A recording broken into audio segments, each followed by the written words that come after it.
You guys all get me tonight, just let you know. But Mayor McAfee, she couldn't be here tonight, so I'm going to be running the agenda. So at this time, please silence your cell phones and advise these proceedings are being recorded.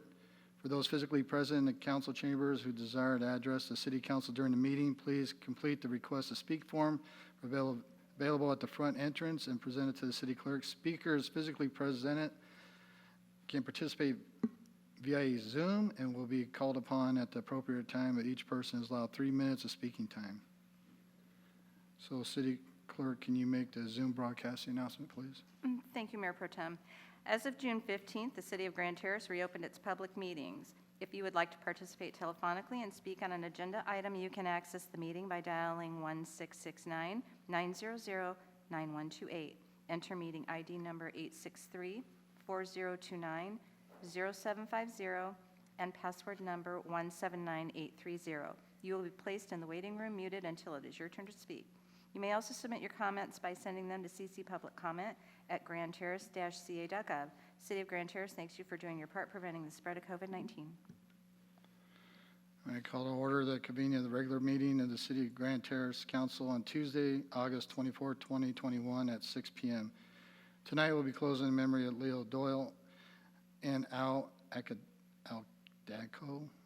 Anyway, long-time city residents here, and be closing their memory, and our thoughts and prayers are for the family. One's passing, so the invocation is going to be given by Pastor Jose from Centerpoint Church, and then I'm going to have Don Larkin giving the Pledge of Allegiance. So, Pastor Jose, can you go ahead? Everybody, please stand and bow your heads.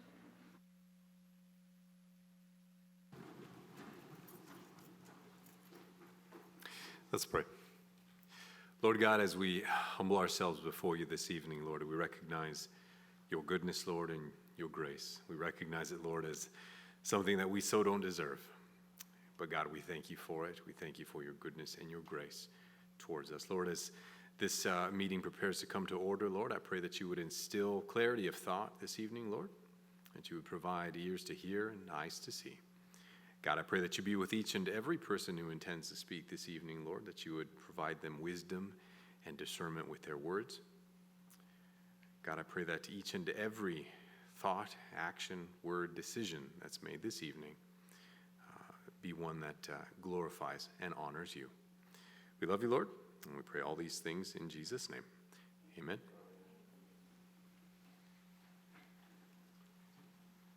Please face the flag.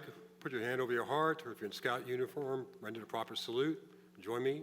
I pledge allegiance to the flag of the United States of America and to the republic for which it stands, one nation, under God, indivisible, with liberty and justice for all.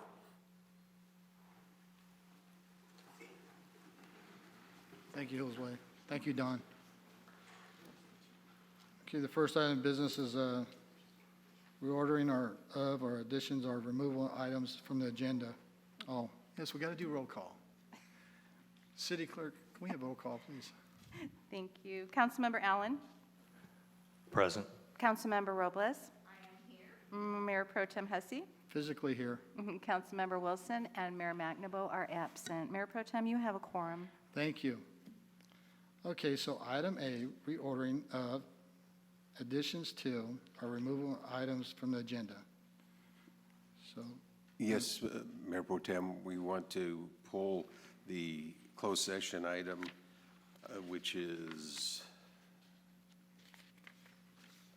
Sunny Hills LLC versus City of Grand Terrace. Okay. We'll remove that. And That's all, Mayor Pro Tem. okay, well, we have a request. We're going to move item 8 before the special presentation. And we'll go ahead and do that.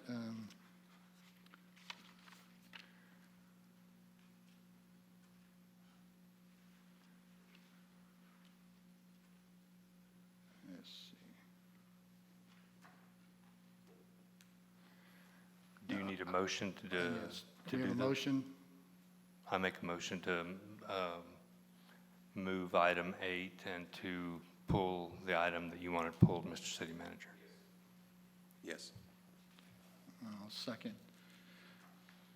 Okay, item 8 is the approval of the minutes for the input of the naming of the ad hoc committee report. Mr. Mayor Pro Tem, can we have a vote on that before we Oh. move forward? Can we have a vote? Councilmember Allen? Yes. Councilmember Robles? Yes. Mayor Pro Tem Hussey? Yes. So I get one more strike and then I'm out? Is that what it is? Motion passes. We'll give you 2. All right. I mean, this is payback for being on vacation last time? Okay, well, item 8 is approval of the minutes of the public input. And, Madam City Clerk, do you have anything on the minutes on there? Want to go and read them? At this time, you can just provide your report. Okay. Well, our report was the renaming that got recommended for the naming of the T-ball field in honor of Kyle Bacon. Kyle played T-ball there, and he also played soccer for the city of Grand Terrace. The young man was called to the Lord early. He died of brain cancer, and that T-ball was unofficially recognized as Kyle Bacon T-ball field. So it was recommended from the Grand Terrace Little League and Sheriff Warren that item be brought up to do official naming of the T-ball field from Kyle Bacon. So myself and Councilmember Allen and Mr. Bacon, Kyle's dad, we had an open session and discussed it. And one of the questions I asked, I mean, this is how great a kid Kyle is from his parents, was, well, Mr. Bacon, would you like to name the whole field after Kyle? And he said, no, there's a lot of other kids that should be named for the different fields. So I personally coached Kyle, and he was a great young man, always smiling, and he would have been 30 years old next month, or this year. So it's going to be an honor if we could get this passed in remembrance of Kyle, and so that way the field's got an official name and nobody can take it away. Councilmember Allen, you have anything to add to that? No, I don't have anything to add. The only question I would have is, are we going to do that tonight, or is that going to be agendized later? We're doing it tonight? Oh, Yes. we're going to vote on it tonight? Yes. Right on. Okay, that sounds good to me. Councilman Robles, anything? No? Okay, well, can I go ahead and get a motion? for So renaming the- I'll make the motion that the T-ball field, the Grand Terrace Youth T-ball field be renamed, officially named Kyle Bacon T-ball field. Kyle, Richard? what is it? Robert, It's currently called Kyle's Field. is it Kyle's Field? Is that how it's going to be called? Okay. If that's what you want. So Whatever you want. I have a motion to officially name the T-ball field to Kyle's Field. Have a second? I'll second that. And a second by Councilmember Robles. We go ahead and have a vote? Councilmember Allen? Yes. Councilmember Robles? Yes. Mayor Pro Tem Hussey? Yes, Motion passes. thank you. And we moved that item up because, we have a lot of parents here with their young kids. And, we have a great community here with a lot of young, great kids. And you guys do a superb job volunteering and doing everything. So it's a way to honor a young man. It was it's a little hard because I know him personally. But, just keep the spirits up and the family spirits up. And, that's one thing about team sports is, the camaraderie. And as parents, when you're out there, you make new family members. So it's a great honor for the city to be able to rename that field officially to Kyle's Field. So thank you, everybody. So our next thing is a special presentation. And I'm going to have Julia come up to the podium, please.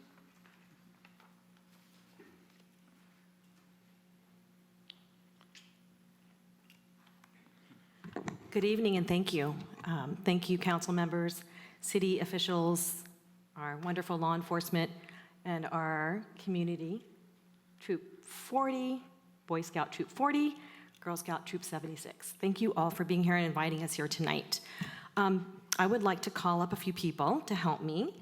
And first, I would like to call up the Junior Girl Scouts from Troop 76.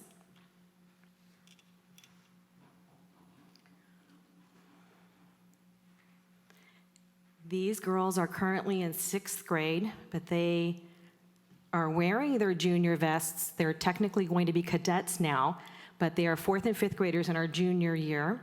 And I would like to introduce Laura Villafuerte. She's one of our co-leaders. I would like Angela Rakowski to come up. She is also one of our co-leaders. And during the Bronze Project, this is what we're here for tonight, we had a parent who we enlisted in being one of our Bronze advisors, and that is Ellie Mendoza, if she could come up as well. She was a part of this. Okay, girls, Troop 76, what do we do first? Why don't you face the audience? And go.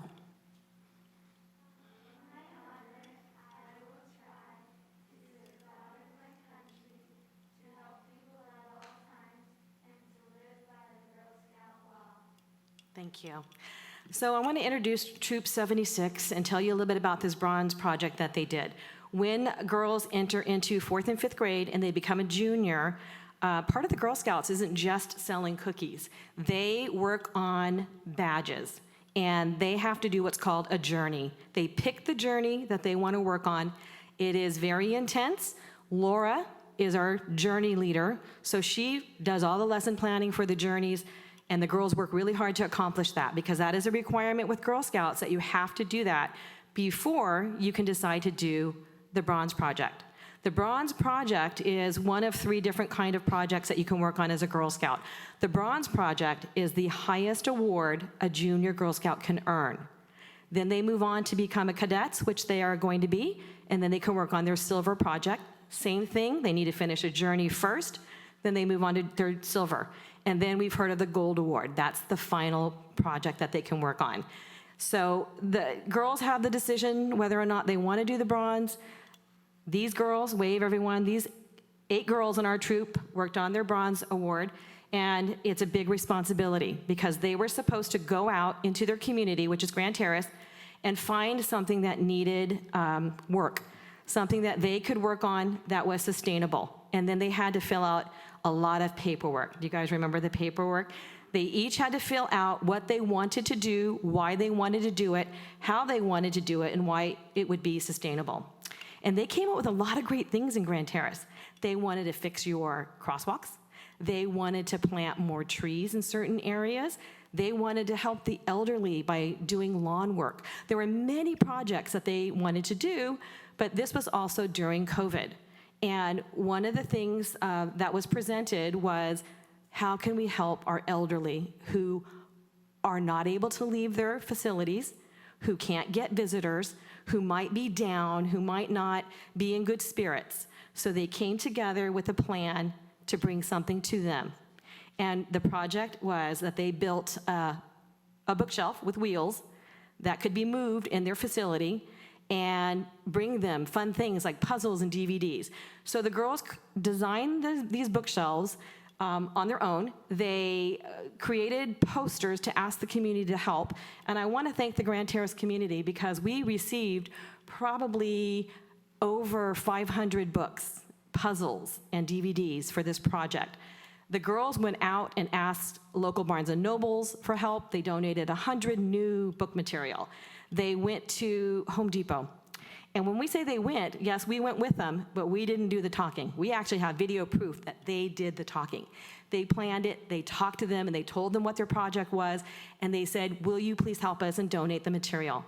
Not only did Home Depot donate the material, they donated a master builder, and they donated an entire 8-hour day with that master builder who helped these girls measure wood, cut wood, sand wood, drill wood, paint wood. They met with the paint department. So they did everything with their own 5th grade hands to build these 3 shelves for the 3 different facilities within our Grand Terrace community. Vista Blue Mountain Assisted Living, the Senior Blue Mountain Apartments, and the Rehabilitation Center on Mount Vernon received bookshelves with books, and it sure did bring a lot of joy and happiness to the seniors in our community. So we're really proud of them. They were recognized by the Girl Scouts of San Gorgonio Council for this accomplishment. They worked as a team. Some girls that couldn't work outside the home did, Autumn Way, raise your hand. She made, I think, over 100 personalized bookmarkers to supplement into the cards. And it was just a wonderful project that these girls worked on as a team. So now, if you need anything, they can build it. Just let us know. So I'm really proud of them. We're all very proud of them.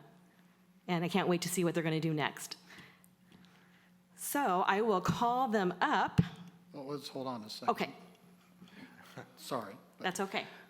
So what we have here, the city have a City of Grand Terrace recognition certificate, and it's presented to Troop 76 in celebration of the mobile book cart and donation drive, presented this 24th day of August 2021, and signed by all of us council members. Before we do that, would the council like to say anything, some words for the young ladies? I think they deserve a hand.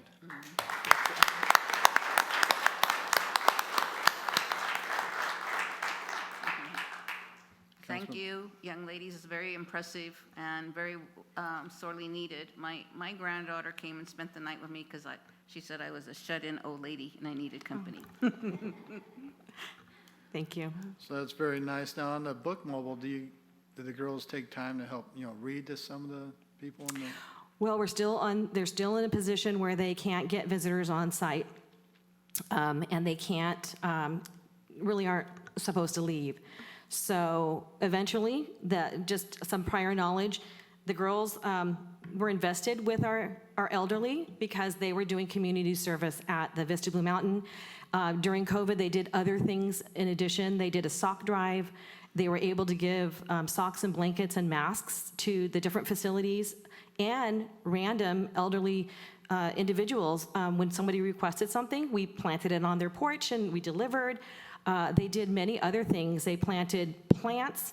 Again, Home Depot came to the rescue and donated plants to the girls. And they just repurposed old tin cans and wrote inspirational messages on there. Yes. Yeah.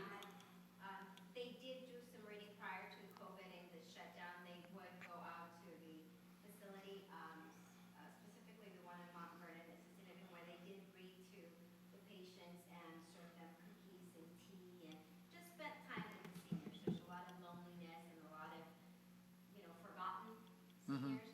And so it really brings them joy, and they express that to the girls. Yes. The girls, I must say, they never, ever complained. The 8 hours, literally, 9 hours with lunch at Yeah. Home Depot, they never complained. And they were determined to get those 3 shelves done, and they got them all done within the day. Yes.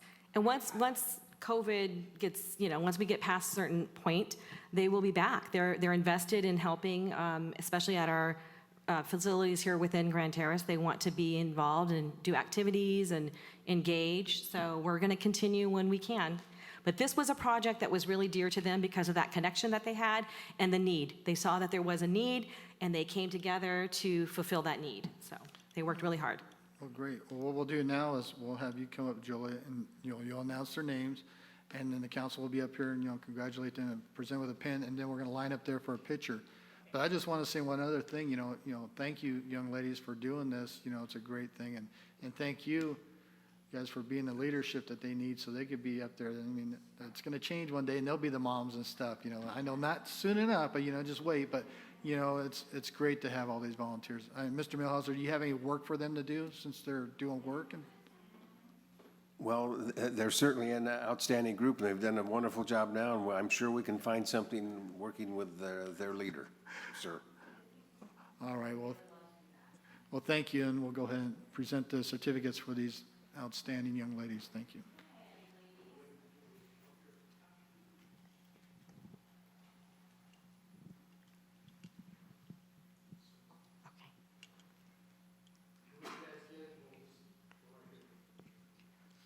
Olive Canella.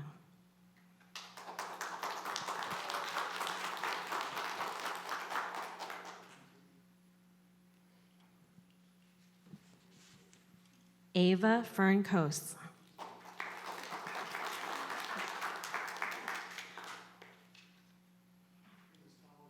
Yeah, it's crazy. I don't know what's going on.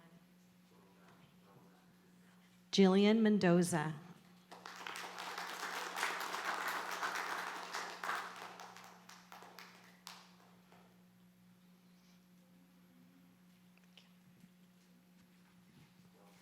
Camaray Navarro.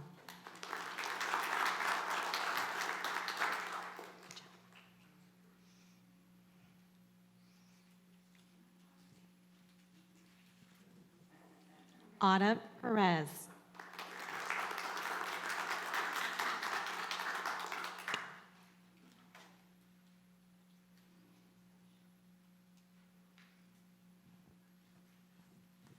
Zoe Rakowski.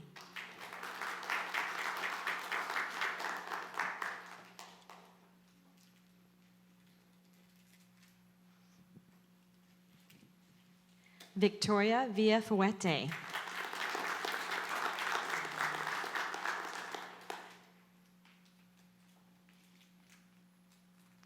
And one of our girls could not be here tonight is Sophia Wright.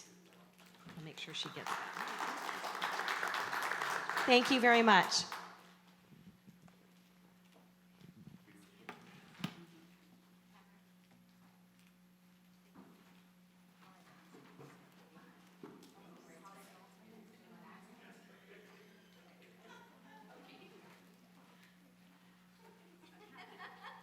See, they're catching up to you too.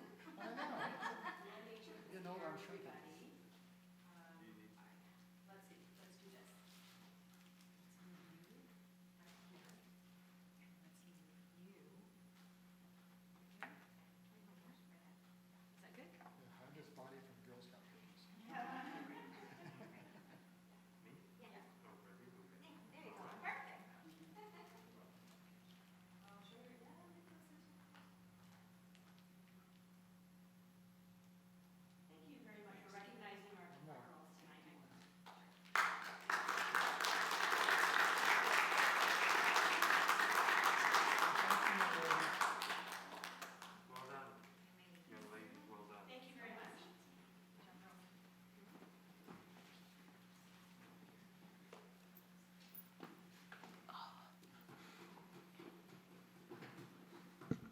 Bye, Rome. Okay, we have another presentation here.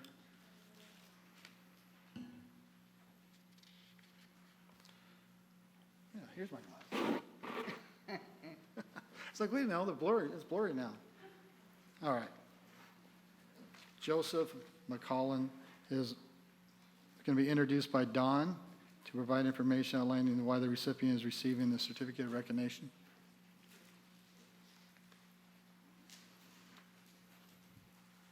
Good evening. Thank you very much for inviting us here this evening. We do appreciate your time. If I could have Joseph come join me, please. Joseph joined Scouting back in 2010 when he was a first grader. He was 6 years old and a lot smaller. He was actually tiny for his age. Those of you who knew at Terrace View, Dr. Adeyemo, he used to keep Pediasure in his refrigerator for Joseph to go because Joseph wouldn't eat. He's outgrown it. But he started as a tiger cub in Pack 242. He transitioned over to Troop 40 as a 5th grader. And while he has been in Troop 40, he has held positions such as librarian, patrol leader. He is currently our senior patrol leader. Next week, he will be recognized as a junior assistant scoutmaster. He'll be stepping down as a youth leader and transitioning into an adult leader. He is 17 years old currently, going to be 18 in February. He is a Life Scout and is working towards earning his Eagle rank. As part of earning that Eagle rank, he has earned many merit badges. He's working on his final 3. He also had to complete an Eagle project. The Eagle project was the flag retirement box that you see here behind City Hall. He started planning for that when he first reached the rank of first class, so that was back in 2017. The flag retirement box was something that he felt passionate about, and he spent a lot of hours planning before he even brought it to the attention of our wonderful government here. When he first started to plan it, he spoke first with the Freedom Wall Committee to see if they were interested in endorsing the project, and then he brought it to the City Council. When it was approved, he started his fundraising. He raised over $2,400. He chose out all of the materials, including that box, which is just absolutely gorgeous. If you haven't seen it, make sure you stop back there and take a look. Once he organized all the funds and purchased the box, he organized a group of youth and adults, and over 2 weekends, about 3 weeks apart, they leveled out the area, took out all of the vegetation, poured the concrete slab, reinforced it with rebar. Then over another weekend, they installed the box, made sure that it was weatherproof, had someone come out to help with the weatherproofing to make sure that it would last a very long time for the city. Would you like to say anything? He's a silent giant. He does have a set of keys that he would like to present to the city council. I'll take it over to them. As a scout and still in Troop 40, even after he ages out, he will stay with Troop 40 as an adult leader. He has committed to checking that box once a month. Today was the 3rd time that we have checked the box since Memorial Day. And the other 2 times, it was more than 3/4 of the way full. So this project was definitely needed by the city. After he moves on in his adult life, he will be passing the keys on to the current SPL, which is the senior patrol leader for the troop. It will become then the SPL's job to check that box monthly, and therefore it will just kind of go in perpetuity with Troop 40. But we wanted to make sure that you had a set of keys just in case. Thank you, Don. And matter of fact, checking the box, we had a voter ballot in there. Yes, you So- did, and I wanted to make sure that everyone knew. I handed it over. It was handed over. That one vote probably could have counted, but It might have counted, and I did not want that on my yes. conscience. So I think we're going to have the ballot open up in front, or we have to give it to the county to make sure. We will, and I'll actually post something on the flag Okay. disposal box that this is not a ballot drop box.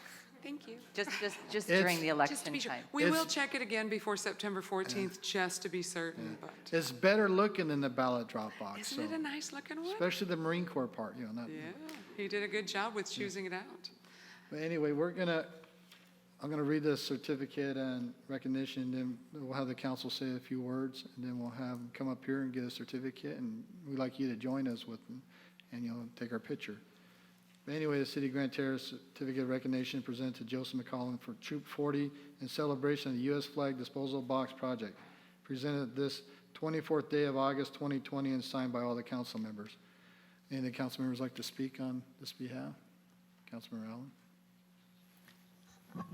So let me just say that I've actually had people personally ask me, since you've done this wonderful job up here installing this box, and it's been so good that I'm able to give them direction of someplace local that they can take their flag to. I didn't realize that there was such a need, and like you said, there's already probably been a dozen or 2 flags put in it. So yeah, it's great that I'm able to direct people to someplace right here in the city, so convenient for them. Thank you for doing this, Joseph. That was a good job. Well done.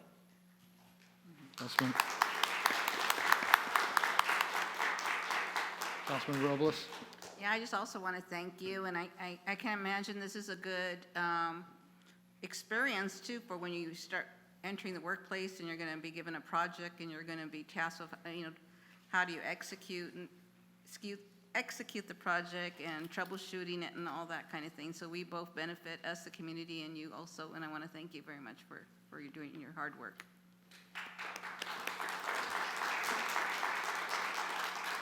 Yes, Joseph, it's a blessing. I was in the Marine Corps 9 years. We're always a Marine.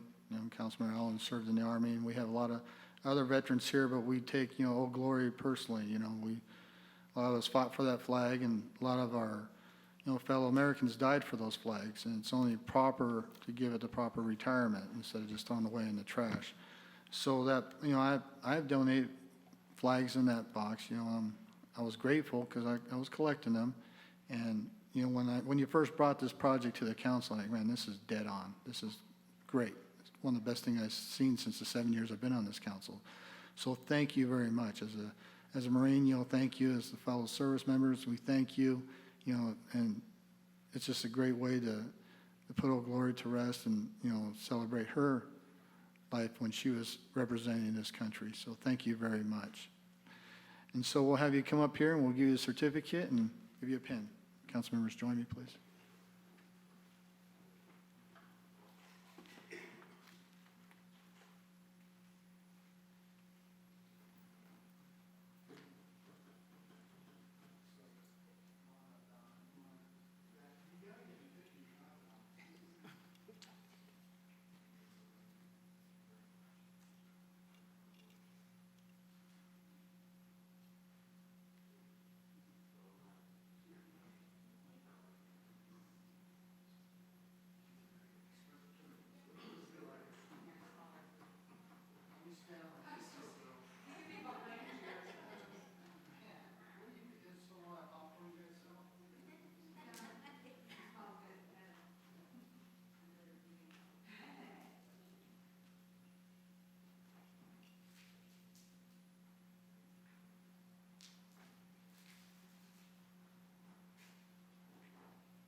So now we get down to the nitty-gritty here, we get paid for.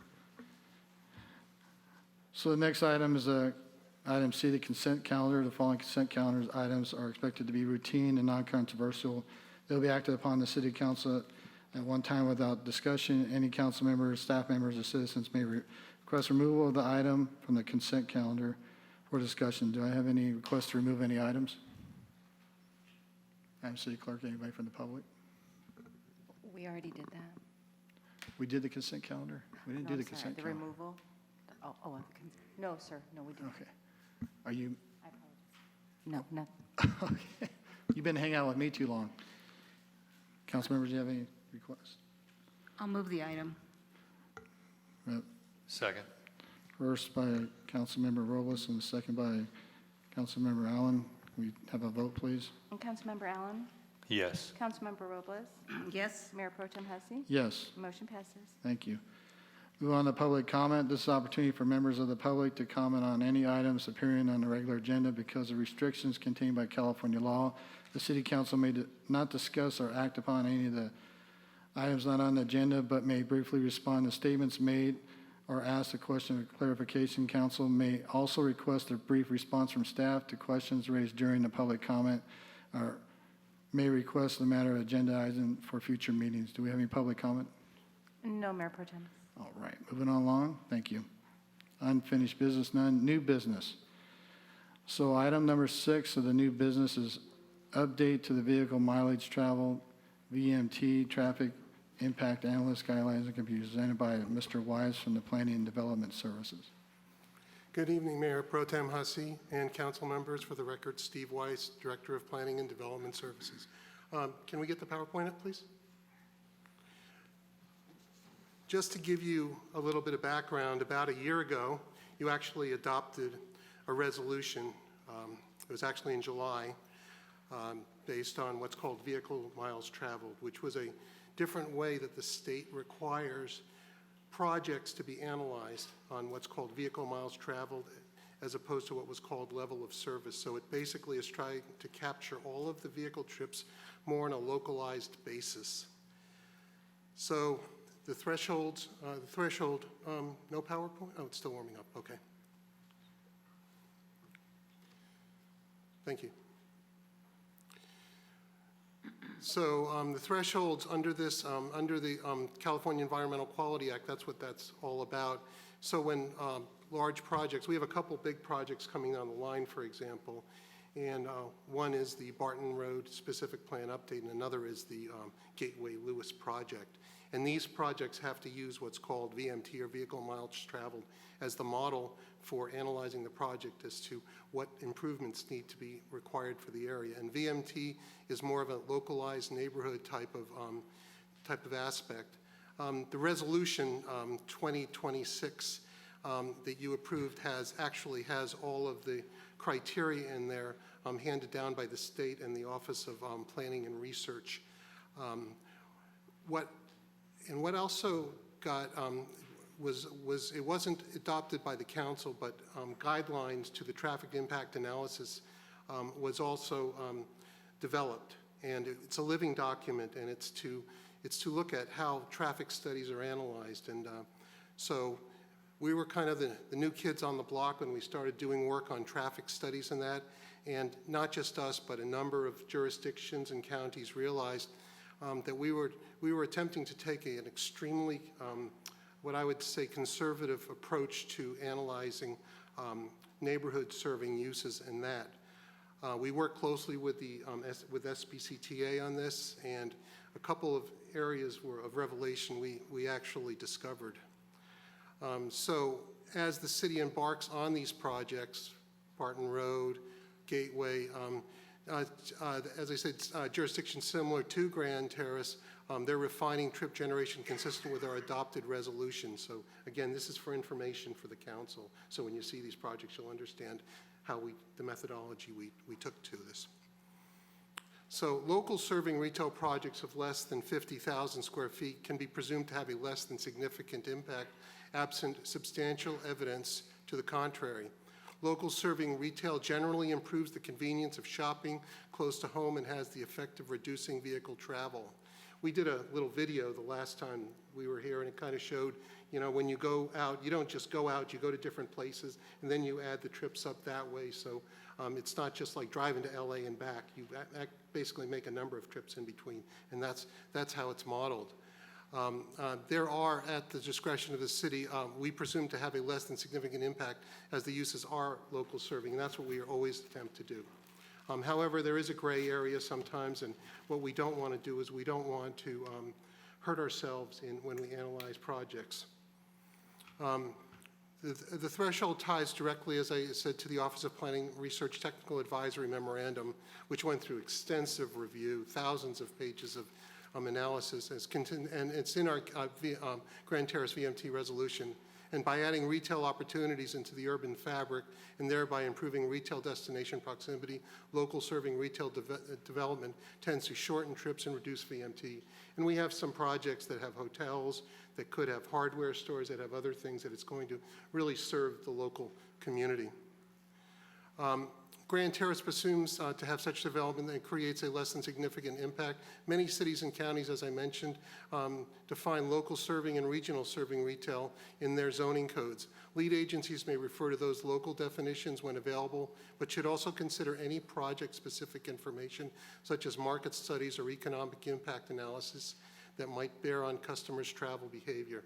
So that's kind of a mouthful, but what that really means is that when you get a large mixed-use project or something that is quite different to the city, we will do a complete VMT analysis, but it does give us the opportunity to do an analysis.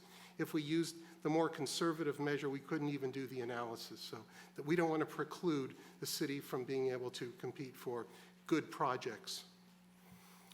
Because Grand Terrace best understands our travel behaviors of future project users, we are in the best position to decide when a project will locally be of local serving. Retail development includes stores larger than 50,000 square feet, might be considered regional serving, and so Grand Terrace should undertake an analysis to determine whether the project might increase or decrease. The big difference in the guidelines is that we can look at projects over 50,000 and make that decision if they are local serving. And that's really the key to this, because we do have some significant projects down the pike, but we believe they're local serving, so we can model them for future projects. So in terms of thresholds, per the county travel model, which would be the San Bernardino County traffic analysis model, Grand Terrace currently has a lower average vehicle miles traveled for residents and employees than the entire county, which is a good thing. And we still have vacant land that will support local serving uses. Resident employees do not drive as far for commuting, shopping, and other services on average as the county average. And Grand Terrace must balance their local goals and their growth and congestion management with the need to reduce vehicle miles traveled.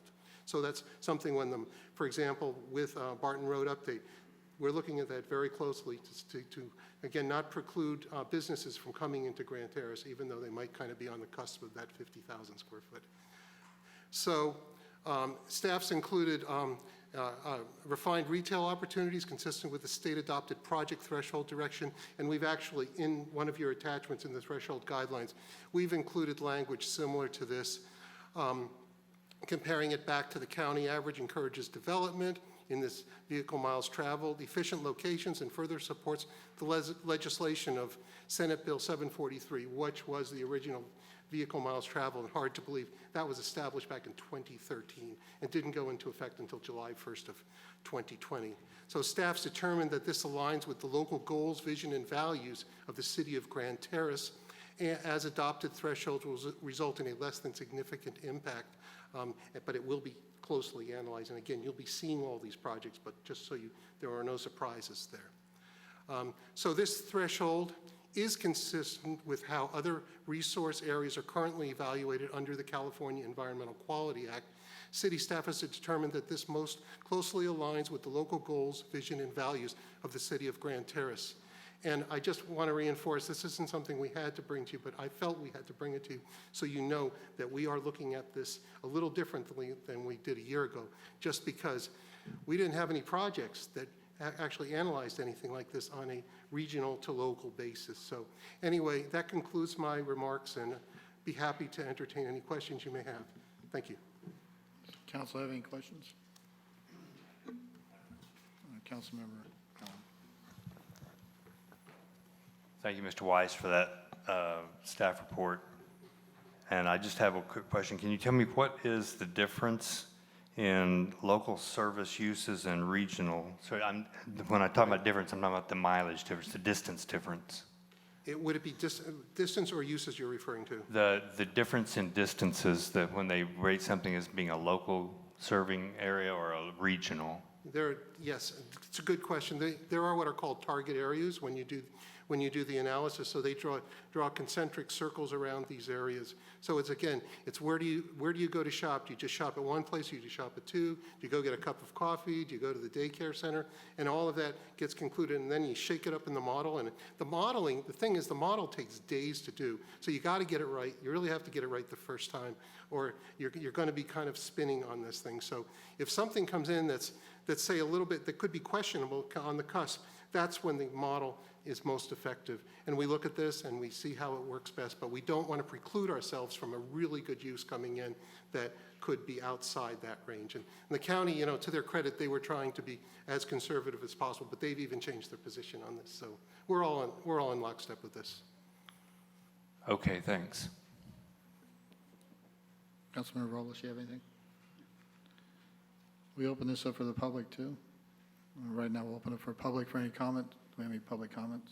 No, Madam Mayor. I'm sorry, Mayor Pro Tem. All right, well, no other comments. This is a receive and file. Do we need to make a motion to? Yes.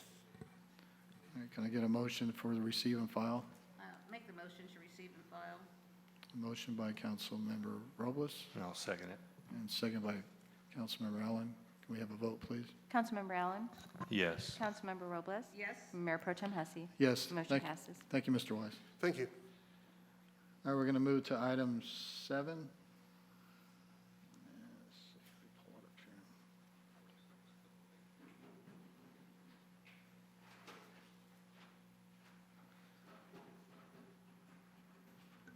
Okay, item 7 is consideration of tentative agreement, memorandum of understanding between the City of Grand Terrace and Teamsters Local 1932 for a period of July 1st, 2021 through June 30th, 2024, and related budget appropriation of $13,596 from the general fund, and presented tonight by Noel Carpenter, Senior Management Analyst. No, go ahead. You're up.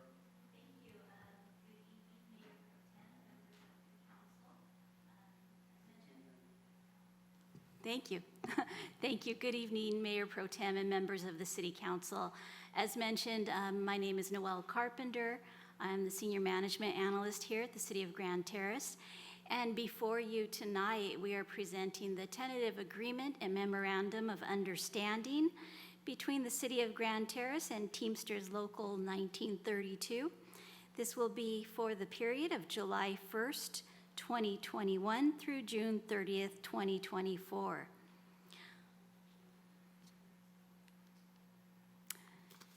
Background in regards to this. On December 5th, 2019, Teamsters Local 1932 filed a request for recognition with the Public Employment Relations Review Board, known as PERB, seeking to represent a proposed miscellaneous bargaining unit of city employees. On February 27th, 2020, the city filed with PERB a response to the Teamsters petition, asserting that the proposed miscellaneous bargaining unit was not an appropriate unit as initially proposed by the Teamsters. And then on May 4th, 2020, the parties participated in a PERB settlement conference and reached a settlement agreement agreeing that Teamsters would be the sole and exclusive recognized employee organization for the proposed miscellaneous bargaining unit.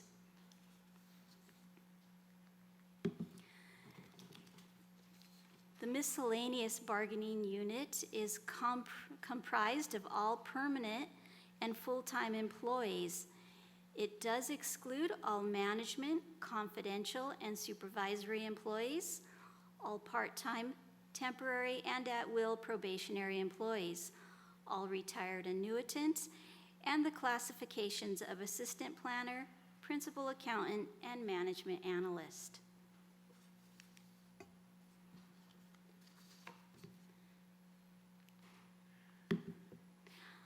Under negotiations and under the Myers-Milius-Brown Act, known as the MMBA, once an exclusive representative is recognized, the city is required to negotiate with the representative on all matters within the scope of representation. All matters relating to employment conditions and employer-employee relations, including but not limited to wages, hours, and other terms and conditions of employment. And this is in accordance with Government Code 3504. In June of 2020, the city and Teamsters commenced negotiations for a comprehensive agreement that would govern the relationship between the city, Teamsters, and the represented employees. The parties negotiated on wages, hours, and other terms and conditions of employment for miscellaneous bargaining unit and have reached a tentative agreement for a memorandum of understanding.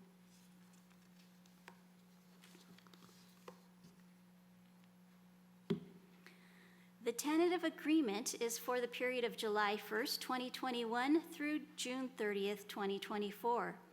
On July 8th, 2021, Teamsters ratified the tentative agreement by a vote of its membership.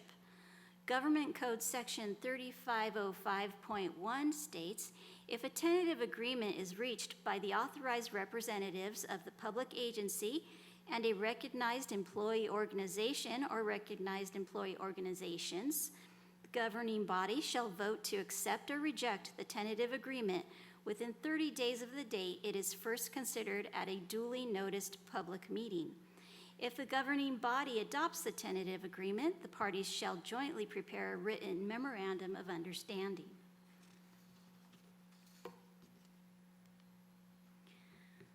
The Memorandum of Understanding governs the period of July 1st, 2021 through June 30th, 2024.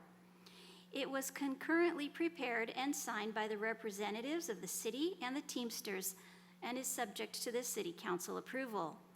Once approved by the City Council, the MOU becomes a binding agreement between the Teamsters and the city.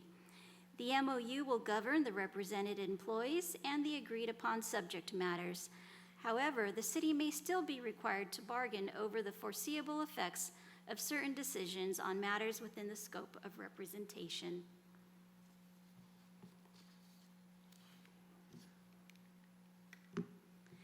The major deal points of the tentative agreement and memorandum of understanding are listed below. Article number 1, term of agreement. Except as otherwise specified, the term of agreement is from July 1st, 2021 through June 30th, 2024. Article 3, non-discrimination. The provisions of this MOU will be applied equally to all employees without unlawful harassment, discrimination, retaliation, disrespect, or other unprofessional conduct. Articles 4 through 6 covers new employee orientation, shop stewards, and dues and deductions. All new employees will be provided a copy of the MOU and given an employee orientation to explain the employee's rights and benefits under the MOU. A maximum of 2 employees may be designated as shop stewards to represent employees in the unit, and sets forth membership dues and deductions requirements. Article number 7 covers management rights.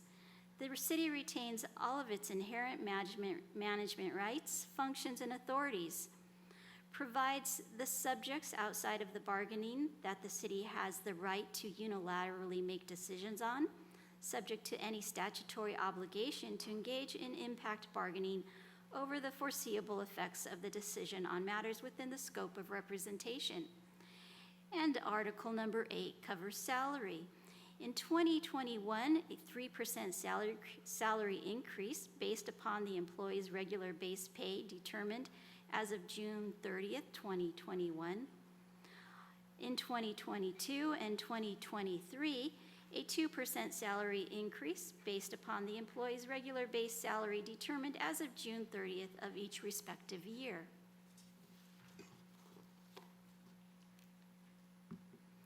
Article number 9 covers health insurance. The city's contribution will match the CalPERS Kaiser Region 3 premium rate. Article 10 applies to holidays. All full-time unit members shall receive 13 paid holidays as designated per calendar year, and 2 floating holidays per calendar year, in addition to any other vacation leave that the employee has accrued. Article number 11 covers overtime and provides for an 8-hour rest period for an employee who works 16 consecutive hours, provides for statutory overtime under the Fair Labor and Standards Act. The city will endeavor to provide 7 days' notice of the need to work overtime to employees for non-emergency recurring events. Article 12, no strike and no lockout, prevents Teamsters and employee members from causing, participating in, or condoning any strike, walkout, shutdown, sick out, or any other concerted job action by withholding or refusing to perform services. City agrees not to lock out its employees. Articles 13 through 14 covers discipline and grievance procedures. It provides the causes for discipline, types of discipline, and the procedures for discipline which shall apply to the city's at-will employees. It provides the procedure for an employee to initiate a grievance for an alleged violation of a specific provision of this MOU or the city's personnel rules, and provides a right of representation to the grievant.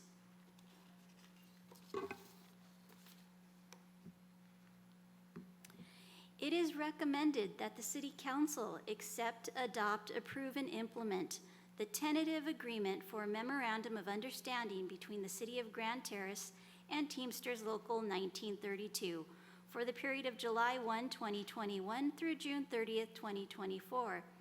The Memorandum of Understanding between the City of Grand Terrace and Teamsters Local 1932 for the period of July 1, 2021 through June 30th, 2024.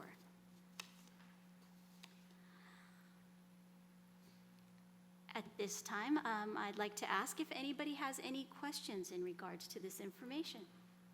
Council have any questions? Ms. Robles, you have any questions? Mr. Allen? No questions? Do we have any public? No, Mayor Pro Tem. I guess we have no questions for you. Thank you for your presentation, and thank you for the workers who put this together. We appreciate all the hard work that everybody does in this city. So let me bring it back to consideration for a vote. I have a I'll move recommendation. the item for adoption. Councilman Robles moves. I have a second. I'll second it. Councilmember Allen, second. Can we have a vote? Councilmember Allen? Yes. Councilmember Robles? Yes. Mayor Pro Tem Hussey? Yes, thank you. Motion passes. Thank you. All right. Item H, request for future agenda items by the city council persuade the city council policy if a city council member is interested in a task or project that require more than 1 hour of staff time to complete, the item will be agendized to ask the council if time should be spent preparing a report, proposed item persuade to the requirements of the Brown Act. No other items may be considered other than those listed. And the only one we have here is by me, and that's for a street sign and traffic sign replacement program. And then get a little into that, drive around the city. I know our street signs, it's been like over 25 years. I remember that, some are tattered and worn, so I don't know if I've been asking this before, but I don't know if we have a replacement program or if we need to have one agendized so we could get into this and take care of this. For one of the main reasons is because of emergency services. So, Yeah, we do have a replacement sign, and we'll come back with a report from our new Public Works Director the next council meeting, if that's okay. so we could place the item on the agenda if we Yes. get approval? Do I have approval to place this item on the agenda? Was that what Well, I guess we don't have to, right? Do we have to, or do we need, if we Have ever to have what? it? Have an approval? Well, I mean, he's just gonna, I mean, it's. It's going to I take guess- more than an hour Is and it a half. takes more than an hour? Probably. Okay, so then I'll move adoption of the agenda item request. So, well, my question before I would second it, but I first want to ask a question, or I'll second it and then I'll ask a question. I think that's Go the ahead, right way. Councilmember Allen. Okay. So does this, you're asking if we do have a program in place, or or are we using the one that we have that's in place? Well, I like to see one that we have one already in place, or get one going, because if you drive around the city, you see a lot of our names for the city, and the streets are faded, and then, some stop signs that need to be replaced.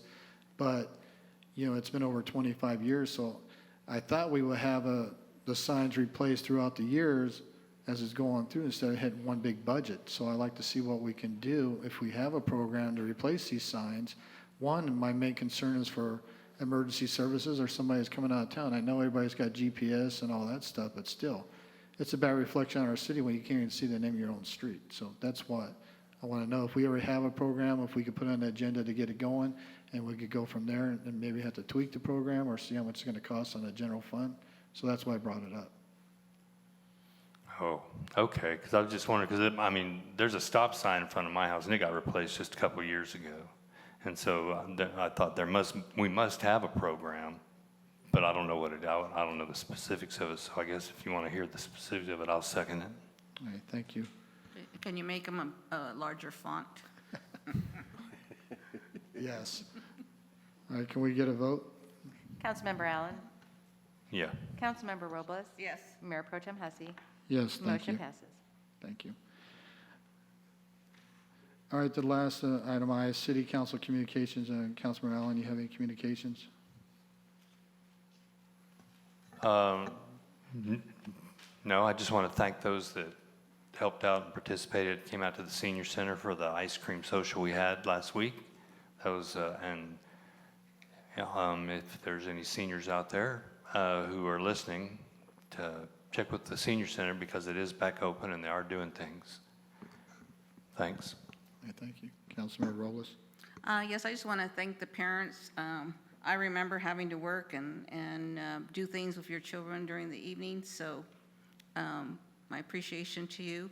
Also, the National Orange Show is going to be having another musical event this weekend, so citizens, please, if it concerns you and it bothers you, there's a phone number that people post, and I imagine our website, city website will have it, to complain about the noise, because if we don't have that on record, it doesn't help us with our, to help alleviate some of that nuisance. Thank you. Thank you, Councilmember Robles. And just a thing, I want to wish the Mayor and Mr. Wilson the best and speedy health recovery. And also, you know, I was on vacation and driving out through Idaho, Washington, and Oregon stuff, and a lot of smoke. So my prayers are for the firefighters who are fighting those fires, and also for their families who can't, you know, because they're not coming home to them. So, and also prayers for the men and women and the children for Afghanistan. And, you know, and I just want to thank everybody for coming out here tonight. And, you know, the book mobile's great, and the flag donation's great. And is Joseph, does he sell popcorn in front of Stater Brothers? Because you can't go buy him without getting popcorn, right? Okay. So they're doing their fundraiser at Stater Brothers right now. It's an important cause for that. And so I just want to thank everybody who come out, and I want to thank all the staff here that do all the hard work, the backbreaking work. You know, it's appreciated to keep our city going. So that's my comment. So we'll close that, and the next one is City Manager Communications. Yes, Mayor Pro Tem Hussey. Last Friday, there was a meeting called by the CAO of San Bernardino County, Leonard Hernandez, to again talk about AMR and the response time. And Chief Muncie was part of that meeting along with city managers. And there's 3 city managers who've kind of taken a lead to come up with a program working with the county. That's Ray Casey from Yucaipa, John Gillison from Ranch Cucamonga, and Scott Ochoa from Ontario. They are the lead managers working to come up with a new program that will help improve, obviously, the response time. As we said 2 weeks ago, AMR is having a difficult time hiring employees because cities hire their paramedics and their employees. And then also, believe it or not, over the years, number of years ago, when I used to give physical agility tests for one job, there'd be 300-400 people. Now they're lucky if they get 50. And so the county's having a difficult time hiring firefighters as well as cities. So they think they can come up with a new funding mechanism that will become, as we say, a public-private partnership. And we'll keep you posted, but it's a really good effort by Chief Muncie and Mr. Hernandez and the other city managers I mentioned. So I just wanted to keep you posted on that. Thank you, sir. I have a question, Mr. Reynolds. On the response time, how long is it being delayed now? Anywhere from 15 sometimes to 30 minutes. And you can imagine what happens at a scene and it ties up the the firefighters too. But one of the problems that really causes it, and they showed a picture of this, and is when AMR gets to a hospital, they might have 6 to 7 units there that can't be released until the people are admitted. So that's one of the causes. But they are working on it and trying to do really a good job. And they're like to thank Chief Muncie and Mr. Hernandez for leading that effort. Thank you. And now I'm stepping a little out of the program here, but Lieutenant Lane, how are the deputies doing that got?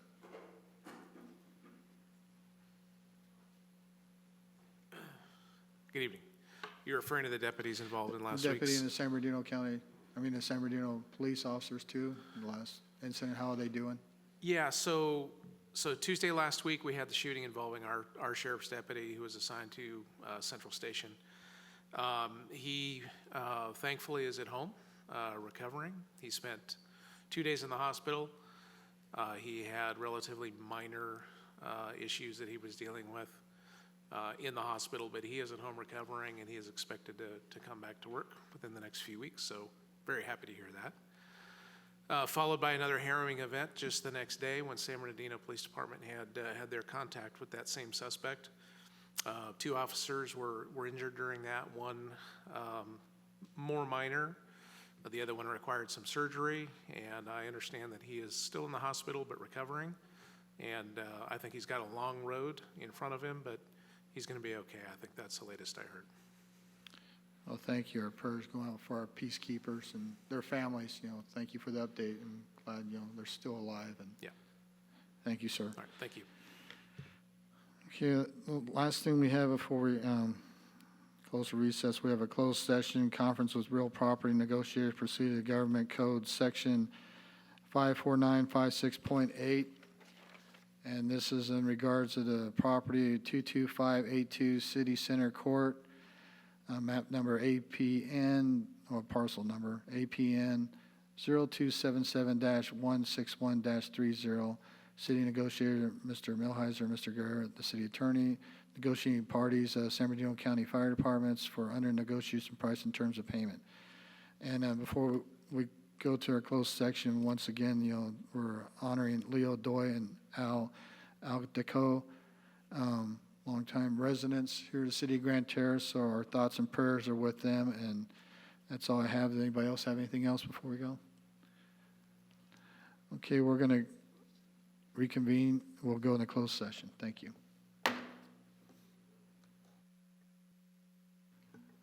All right, we'll get ready here. So we'll reconvene the open session, and we had a discussion on the item on conference's real property negotiation for property 22582 City Center Court, lot number APN 0277-161-30 for negotiating party of San Bernardino County Fire Department and price and terms of condition.